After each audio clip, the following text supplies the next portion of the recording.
चारित्र्याच्या संशयावरून प्रियकरानं प्रेयसीची हत्या करून स्वतःही आत्महत्या केल्याची धक्कादायक घटना बुलढाणा जिल्ह्यातल्या खामगाव शहरातल्या चिखली बायपासवरील जुगनू हॉटेलात मंगळवारी रात्री समोर आली।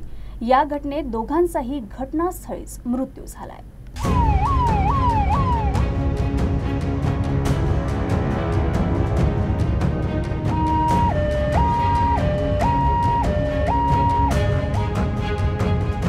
पोलिसांनी दिलेल्या माहितीनुसार मृतांमध्ये 21 वर्षीय युवती पायल पवार आणि सोनू उर्फ साहिल राजपूत यांचा समावेश आहे। काही दिवसांपासून या दोघांमध्ये वाद सुरू होता। त्यातूनच साहिलनं हॉटेलात युवतीवर धारदार शस्त्रानं हल्ला करून तिचा खून केला। त्यानंतर स्वतःवरही वार करत आपलं जीवन संपवलं। या घटनेनंतर परिसरात खळबळ उडाली।